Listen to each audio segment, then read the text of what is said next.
મિત્રો મજા આવે છે ને? ગોલ્ડ અને સિલ્વર બરાબર. મારા ટોપિક ને ઘણા બધાએ હલકામાં લીધો કે આ સાહેબ શું તમે કહો છો, આ ભાવે ખરીદાય કે વેચાય? મને ગઈકાલે 11 થી 12 વ્યક્તિના ફોન આવ્યા એવી રીતે કે સાહેબ તમારા કારણે અમે રૂપિયા કમાણા. એટલે મેં કીધું આમાં ભાઈ આ તો સટીક માહિતી હતી એટલે મેં શેર કરી. ઘણીવાર કેવું હોય કે ઊંધું ચતું થઈ શકે, આ તો માર્કેટ છે એટલે બહુ હરખાવું નહીં, બરાબર. પણ જેને લીધું છે એને મેં પહેલા કીધું કે માહિતી સટીક છે તો જ હું શેર કરું, બાકી શેર કરવું નહીં. કારણ કે આપણા બ્લડમાં એ ખૂનમાં એ છે જ નહીં કે કોઈને છેતરવું, બાટલીમાં પૂરવા, એ આપણું કામ જ નથી. અને આમે પ્રકૃતિનો નિયમ છે, તમે કોઈ પણ વ્યક્તિને મદદ કરો ને એટલે ઉપરવાળો તમારી મદદ કરે ને કરે. આ હકીકત છે.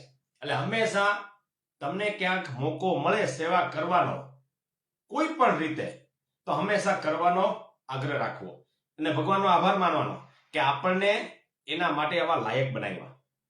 બાકી આ દુનિયામાં ના લાયકો તો છે જ, એમાં કઈ મોટી વાત છે નહીં. પણ મેન મુદ્દા ઉપર આવીએ. આજે હું જે આ વિડીયો બનાવું છું 20 તારીખ છે, આજે 20 જાન્યુઆરી 2026, બરાબર. અને આજનું હેડિંગ છે ગુજરાત સમાચારનો, ચાંદી 3 લાખ ને પાર, ચાંદી સિલ્વર 3 લાખ ને ઉપર, સોનું 1.48 લાખ સર્વોચ્ચ સપાટીએ. હવે શું કરવાનું? મિત્રો, સોના ચાંદીમાં હંમેશા એક જ વ્યક્તિ કમાય જે સટ્ટાકીય પ્રવૃત્તિ ન કરતા હોય ને. હજી 2 હાથ જોડીને વિનંતી છે, સટ્ટાકીય પ્રવૃત્તિ માટે આ ટોપિક નથી. તમને ભલા માણસ એમ જ સારા ન્યૂઝ મળતા હોય તો શું કામ સટ્ટામાં જવું જ જોઈએ? સટ્ટો એ બરબાદીનું કારણ છે. તમે મહાભારતના સમયમાં જોઈ લીધું કે સટ્ટો કરવાથી પોતાની ઘરવાળી પણ વેચવી પડે, બરાબર ને? મહાભારતમાં આપણે જોયું, બરાબર. એટલે એ દુનિયામાં આવતું જ નથી, એનાથી બહાર નીકળી જાઓ મિત્રો. હજી કહું છું, પૈસા હોય તો આ તો કાંઈ નથી, હજી શરૂઆત છે. પણ ઉતાર ચઢાવ આવે એ 100%ની વાત છે. જો જેમ જેમ સાયકલ ઉપર જાય એમ નીચે પડ્યું આવે ને, એટલે 110% સેલિંગ આવશે ને આવશે.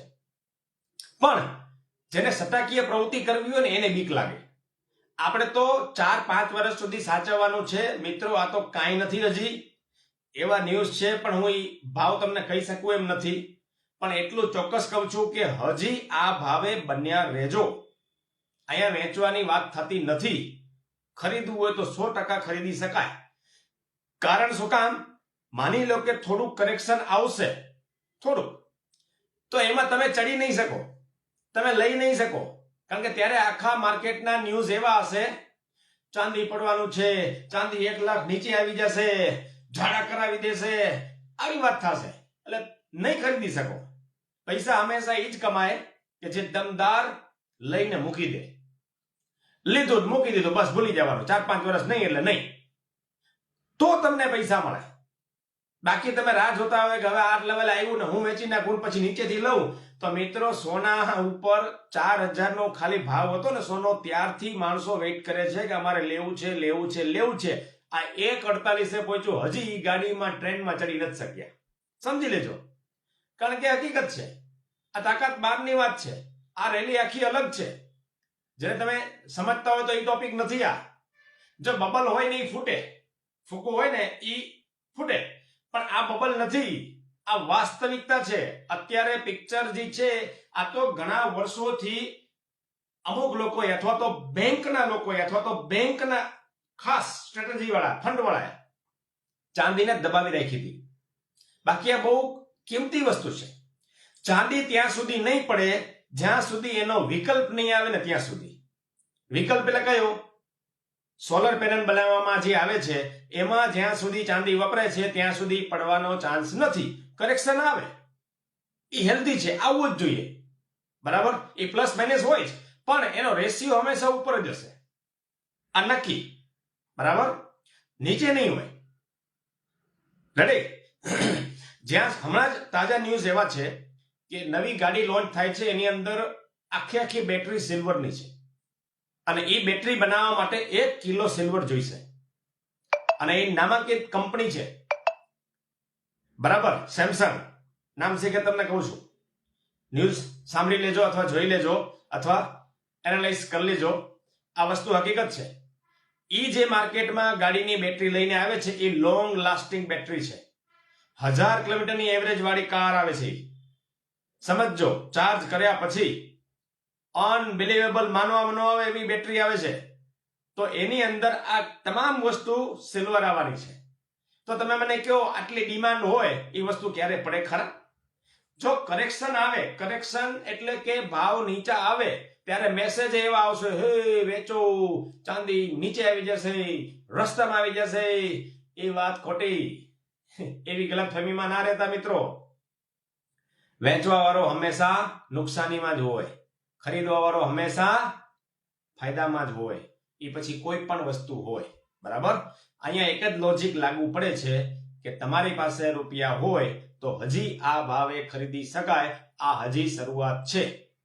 હા, કરેક્શન આવશે એ 110%ની વાત છે અને કરેક્શન આવવું જ જોઈએ, કારણ કે ઘણા માણસોને આની ઉપર ચડવું છે. લ્યો, આને ગાડીમાં ટ્રેનમાં છૂટી ગઈ છે, શું કરવું? તો ચાન્સ બધાને આવશે, પણ જો એ ચાન્સ લેતા આવડે તો. મેં કીધું ને કે ગોલ્ડ અને સિલ્વર એક જ વ્યક્તિ કમાઈ શકે.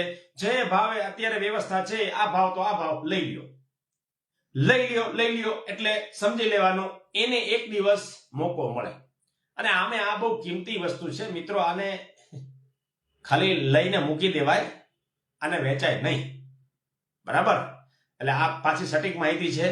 કેટલા ભાવ જશે, શું છે, એ તો પછીની વાત છે. પણ મેં તમને કીધું એમ કરેક્શન આવશે, તૈયારી રાખવાની. પણ એમાં ક્યાંય આપણે તો સટાકીય પ્રવૃત્તિ છે જ નહીં. સટાકીય પ્રવૃત્તિ કરતા હોય એને તકલીફ પડે, બરાબર. એટલે હજી આ ભાવ શરૂઆત છે. જે કોઈ પણ લેવું હોય તો લઈ શકાય. થોડીક રાહ જોવી હોય તો નીચે થોડુંક આવશે, પણ તમને જો ખરીદી કરતે આવડે તો. બાકી રાહ જોશો તો રહી જશો, એ હકીકત છે, બરાબર. આજના આ મેસેજ શેર કરવા વિનંતી. આપણો ઉદ્દેશ દરેક લોકોને સાચી માહિતી પહોંચાડવાનો છે, બરાબર. અને હજી તમને અંદરની વાત કહી દઉં. 10 થી 12 જે મને ફોન આવ્યો ને, એ ફોનમાં તો એવી વાત થઈ કે સાહેબ તમારું કમિશન અમે તમને આપી દઈએ, અમે પૈસા કમાના છીએ. એટલે મેં કીધું, ભલા માણસ, અમારા ખૂનમાં આ વસ્તુ નથી, બાપ દાદાના વખતથી નથી. આ વસ્તુ ના થાય. તમે કમાના, તમારું નુકસાની ગયા હોત તો કોઈ આપત. એટલે એવી વાત કરાય નહીં અને એવી મને વાત જ ન કરવી, બરાબર. જો કે એને ઔપચારિક વાત કરી, પણ આપણે એ વ્યક્તિ નથી, બરાબર. શેર કરવાનું ભૂલતા નહીં. Thank you very much.